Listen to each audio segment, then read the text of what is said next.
You find it by accident, the way you always do. A name still saved in their phone with a heart next to it they forgot to remove. A profile pulled up in their search history at 1 a.m. The kind of search that has no innocent explanation because you do not accidentally type someone's full name into an app you have not opened in months. They told you, clearly, more than once, that it is over, completely over, ancient history.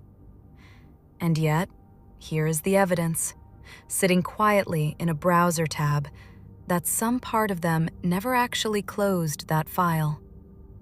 It is a small, mundane action, a search bar, a few typed letters, nothing that looks dramatic on the surface. But small actions are often the only visible edge of something much larger sitting underneath. And this is one of those moments worth actually stopping for instead of scrolling past.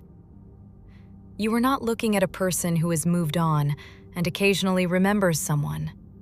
You are looking at a person who says the door is shut while their hand is still resting on the handle. You almost scroll past it. Then your thumb stops, goes back, reads it again. Because some part of you already knows this is not nothing, even before your mind catches up to what it is actually looking at. And you already knew, somewhere in your body, before your conscious mind finished the sentence. If this kind of clarity helps your nervous system settle, subscribe. PsychBond is a daily decoder for psychology, relationships, and avoidant and anxious attachment patterns, so you stop guessing. Let's name exactly what this pattern is, because the instinct to explain it away is strong, and it deserves to be interrupted early. Checking on an ex after telling you it is over is not automatically about longing for that person. It is about something a little more specific, and in some ways, more uncomfortable. It is about a nervous system that is not finished processing an old chapter, using a small, private, low-risk action to manage a feeling it never fully resolved. The check-in is not usually driven by active desire to be back with that person. It is driven by an unfinished internal narrative that needs periodic updating to stay bearable. The same reflex that makes people reread an old argument they lost, not because they want to relive it, but because some part of them is still trying to make the ending make sense. Here is the distinction that matters most, and it is worth sitting with before anything else. There is a difference between incidental awareness and active monitoring, and mixing these two up will lead you to either overreact to something harmless or underreact to something that is actually telling you a great deal. Incidental awareness looks like knowing an ex got married because a mutual friend mentioned it in passing, or seeing a name pop up once on social media because the algorithm served it, with no click, no lingering, no repeated return. Active monitoring looks completely different. It looks like searching a name with intention.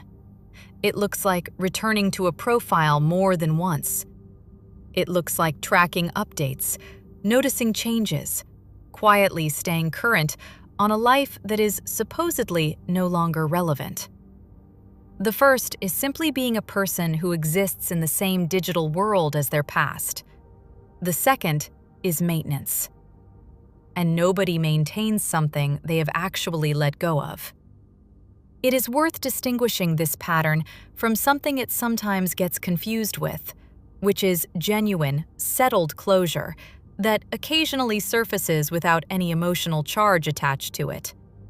Someone who has actually processed a past relationship can see that person's name, feel a brief, neutral flicker of recognition, and move on within seconds. The same way you might notice a street you used to live on without it derailing your afternoon. The marker of unresolved checking is not that the past ever crosses their mind. It is that crossing their mind is not enough. that the thought demands a follow-up action, a search, a click, a return visit, in order to be settled. Neutral memory does not need feeding. Unresolved memory does. Let's talk about why this maintenance happens, because understanding the mechanism is what actually lets you stop taking it personally while still taking it seriously. Relationships that end without full resolution leave behind what we can think of as an open file in the nervous system, a story that never got its final chapter written. Maybe the ending was ambiguous. Maybe there was unfinished business, an apology never given, a question never answered, a version of events that never got reconciled between what happened and what it meant. An open file like this does not simply close because someone declares out loud that it is over. Declaring closure and achieving closure are two entirely different processes, and a lot of people are far better at the first than the second. The nervous system, left holding an unresolved narrative, will periodically reach for information the same way a tongue keeps returning to a sore tooth, not because it enjoys the pain, but because the incompleteness itself is what keeps drawing attention back. There is often an earlier chapter to this pattern too, one that predates the specific X being searched. If someone grew up in an environment where endings were never actually processed, a parent who left without explanation, a friendship that dissolved without a real conversation, a family that avoided closure as a general rule, they may simply never have learned what a fully processed ending feels like. Their nervous system has no template for finishing a story cleanly, so it defaults to the only strategy it knows: keeping a low-level connection open indefinitely, because open feels more familiar and more manageable than the unknown territory of an ending that was actually allowed to finish. This is where it becomes important to understand that checking is often not about wanting the person back at all. It is frequently about status confirmation, a need to know where things currently stand so the nervous system can file the situation as resolved or unresolved and adjust its vigilance accordingly. Is this person doing better than me? Are they still single? Did they move on faster than I did? Do they think about what happened the way I do? It is also worth noting that the searching itself is rarely the whole story. It is usually just the visible tip of a much larger, quieter pattern of internal rehearsal, replaying old conversations, silently comparing present moments to remembered ones, keeping a kind of running commentary in their head that never gets spoken aloud. The search is simply the one piece of this internal process that happens to leave a trace you can actually see. These questions are rarely romantic in nature. They are comparative and narrative. They are about a person's own sense of how the story ended, not about actively wanting to rewrite the ending with that specific person. This distinction matters because it changes what the behavior is actually revealing. It is not necessarily revealing competition for their heart. It is revealing an incomplete relationship with their own history. That said, it would be dishonest to pretend this behavior is neutral just because it is not always about wanting the ex back. Whatever the internal motive, the checking itself tells you something concrete and important about capacity. A person who still needs to track an old relationship status has not fully metabolized it, and a nervous system with an open file from a previous relationship has less available bandwidth for building a fully resolved, forward-facing structure with you. You are not necessarily competing with feelings for that person. You are competing with an unfinished story that keeps quietly pulling attention backward. And unfinished stories are notoriously good at draining energy that should be going somewhere else entirely. Let's break this pattern down into its component parts, because naming each piece separately makes the whole thing far easier to evaluate honestly, instead of reacting to it as one large, undifferentiated hurt. The first part is the frequency. A single isolated check after some triggering event, a shared friend's wedding, a random memory surfacing, a milestone anniversary of the relationship ending, is genuinely different from a recurring habit with no external trigger at all. Frequency tells you whether you are looking at a rare flare-up of an old wound or a standing, ongoing maintenance behavior that has simply become normal enough to go unnoticed by the person doing it. The second part is the emotional residue afterward. Does checking seem to close something for them? A brief moment of information followed by a return to full presence with you? Or does it seem to open something?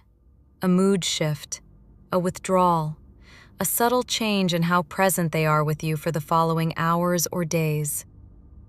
If checking closes the loop temporarily, it is functioning as regulation. If checking opens the loop and destabilizes their mood, it is functioning as reactivation. And reactivation is a much bigger structural concern than simple curiosity. The third part is transparency. There is a meaningful difference between someone who, if asked directly, can say plainly, "Yes, I looked. Here is why," and someone who hides it, deletes it, or gets defensive when the topic surfaces at all. Secrecy around checking does not necessarily mean anything is being hidden about desire, but it does mean something is being hidden about honesty, and a relationship cannot build real trust on a foundation where certain topics require concealment to stay comfortable. It is also worth being precise about what secrecy actually proves and what it does not. Hiding a search does not automatically mean someone still wants that person back. It usually means they already anticipated how the discovery would land and chose concealment over the discomfort of a conversation they suspected would not go well. That instinct to hide is not evidence of desire. It is evidence that some part of them already knew this behavior would not survive being said out loud, which is its own kind of confession, even without a single word being spoken. The fourth part is comparison. Notice whether the checking seems to feed active comparisons between you and the ex, subtle comments, tone shifts after certain discoveries, moments where you can feel yourself being measured against a version of someone's life you were never part of. This is one of the more corrosive versions of this pattern, because it means the open file is not just sitting quietly in the background. It is actively being used as a reference point against which your relationship is being evaluated. You can watch this pattern surface in a few very specific, recurring moments if you pay attention. It shows up on anniversaries the current relationship has nothing to do with. The date of the old relationship's anniversary, its breakup date, a birthday that used to matter. Moments where a mood shift appears without an obvious present-day cause. It shows up after a mutual friend mentions the ex in passing, followed within the hour by a search that would otherwise never have happened. It shows up during quiet, unstructured time, late at night, early in the morning, the exact windows when an unresolved thought has the most room to surface uninterrupted. None of these moments look dramatic in isolation. A mood dip here, a late-night scroll there. But tracked together over weeks, they form a visible rhythm, one that has very little to do with anything happening in the present relationship and everything to do with an old story that keeps quietly reasserting itself on its own schedule.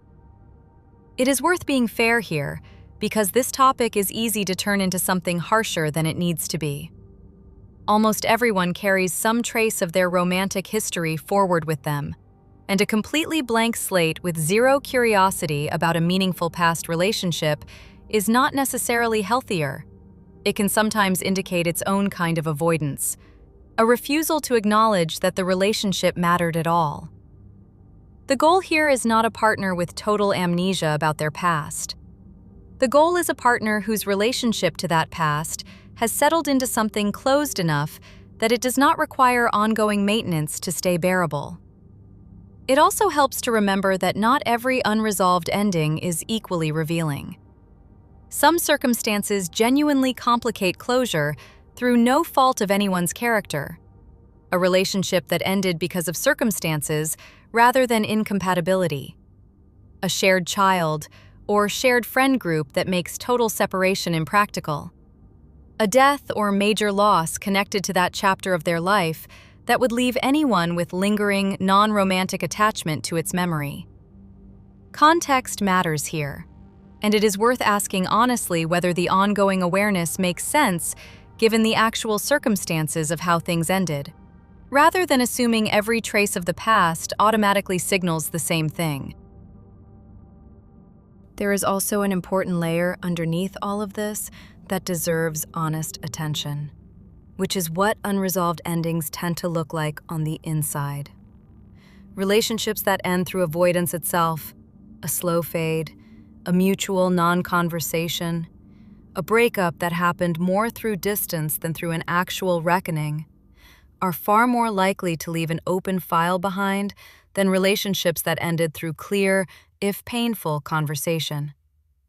If someone's history includes a pattern of exiting relationships without ever fully processing why, checking behavior in a new relationship is not really about the specific ex being searched. It is a preview of how they handle endings generally. And it is worth remembering that whatever this current relationship eventually becomes, its ending, if it ever comes to that, is likely to follow the same unresolved shape unless something changes. Let's talk honestly about what this does to you, the person on the receiving end of this pattern, because that impact deserves its own space rather than being treated as a footnote to their psychology. Discovering that someone is still quietly tracking a former relationship can activate something very specific in your own nervous system. A feeling of being in competition with a ghost, someone you cannot out-argue, outperform, or reason with, because the comparison is not happening in real time. It is happening against a frozen, often idealized memory. You cannot compete with a memory the way you can compete with a real person, because a memory does not have bad days, does not disappoint anyone in the present, and gets to exist entirely on the other person's favorable terms. A relationship can survive someone's past. It has a much harder time surviving a present that keeps quietly negotiating with it. This is part of why discovering this pattern can feel disproportionately destabilizing even when the actual behavior, a search, a glance at a profile, seems small on its own. You are not just reacting to the small action. You are reacting to what it implies about how much room still exists in their inner world for someone who is supposed to be finished. It is also worth naming the specific kind of hypervigilance this can create in you over time. You may find yourself scanning for the same signs you once would have ignored, noticing which name lingers a little too long in a search bar, tracking whether a particular topic makes their voice shift, becoming fluent in a kind of forensic attention that exhausts you and that you never wanted to need. It becomes fluent, almost automatic, the kind of noticing you do not even choose anymore, and that automation itself is exhausting in a way that has nothing to do with whether anything is actually still happening. This hypervigilance is not paranoia. It is an adaptive response to genuinely ambiguous information. A completely reasonable reaction to being told one thing while quietly observing evidence of another. Your nervous system is not malfunctioning by staying alert here. It is doing exactly what it is supposed to do when the story it has been told does not match the story the data is showing. There is one more layer worth naming honestly, which is the guilt that can show up in you simply for noticing this pattern at all. It can feel petty to care about a search history, small to be bothered by a name saved with a heart next to it, easy to talk yourself into believing you are overreacting to something that objectively did not take much effort on their part. But the size of an action is not the same as the size of what it reveals. A 5-second search can expose an entire unfinished relationship to a past that is still quietly competing for space in someone's present. You are allowed to take a small action seriously when what it points to is not small at all. That is not a small thing to carry quietly. Trust it. So what does this actually mean, practically, without turning this into a demand that someone erase their entire romantic history to prove their loyalty? Because that expectation is neither fair nor realistic, and pursuing it will only make you feel worse. The first thing worth doing is separating the fact of checking from the meaning of checking, using the 4 parts named earlier: frequency, emotional residue, transparency, and comparison. A single, transparent, low-residue check after a real trigger is a very different situation than a frequent, hidden, mood-altering pattern that keeps resurfacing in comparisons. Treat these as genuinely different categories, rather than collapsing them into one undifferentiated fear. The second thing worth doing is asking directly, once, without building an elaborate case first. Something as simple and calm as noticing that you saw a search and asking what that was about. Their answer, and more importantly, their reaction to being asked, will tell you a great deal. There is a difference worth naming between someone who eventually volunteers this kind of information unprompted, even belatedly, and someone who only ever admits it once directly confronted with proof. The first still requires work, but it shows a person capable of choosing honesty before being forced into it. The second shows a pattern that will likely keep repeating in smaller, quieter forms indefinitely, simply becoming more careful about leaving evidence next time, rather than actually resolving what is underneath it. Calm honesty, even if the content is uncomfortable, is a very different signal than defensiveness, minimization, or anger at having been noticed. Because defensiveness usually means the issue is not really the checking itself. It is being caught in the act of something they already knew was not okay. The fifth thing worth doing is deciding what you actually need to feel secure going forward, separate from trying to control what they do with their own phone. You cannot force someone to stop being curious, and monitoring their monitoring will only exhaust you further and put you in the exact same corrosive loop you are trying to escape. What you can do is decide what level of transparency and change in pattern would actually rebuild your trust. Name that clearly, and treat their willingness or unwillingness to meet it as the real information, rather than continuing to privately track the checking yourself in an endless, mirrored version of the same unresolved behavior. The third thing worth doing is noticing whether this pattern is isolated to this particular ex, or whether it seems to be part of a broader relationship to endings in general.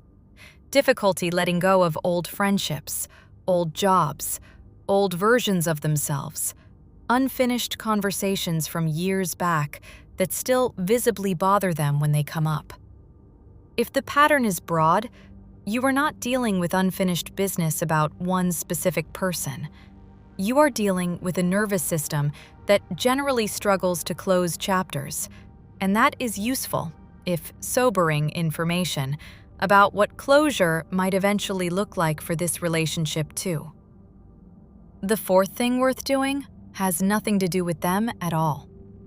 If you notice yourself sliding into the comparison hypervigilance described earlier, it helps to name it plainly to yourself. This is the ghost competition feeling. I know this one. It happens when I am given ambiguous information about where I stand. Naming it does not make the discomfort disappear, but it keeps you from spiraling into constructing an entire narrative about your own inadequacy based on someone else's unfinished business, which is a very different problem than the one actually sitting in front of you.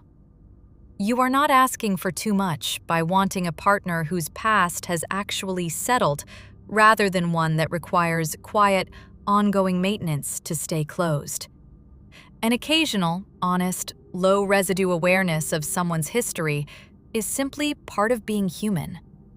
But a relationship where you can feel yourself being measured against a memory that never has to disappoint anyone is not a stable place to build something real. Because you cannot build a shared future with someone whose attention keeps quietly returning to unfinished business from the past. What you deserve is not amnesia. It is a partner present enough that checking on what used to be has genuinely stopped being necessary. Somewhere in all of this, it is worth remembering that wanting someone whose past has genuinely settled is not possessiveness.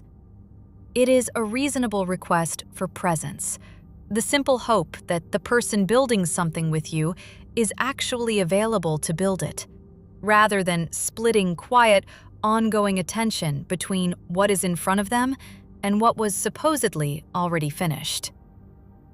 If this helped your body feel a little safer, liking or following this, wherever you're listening or watching, helps it reach someone else who needs this clarity. Welcome to PsychBond. You're safe here.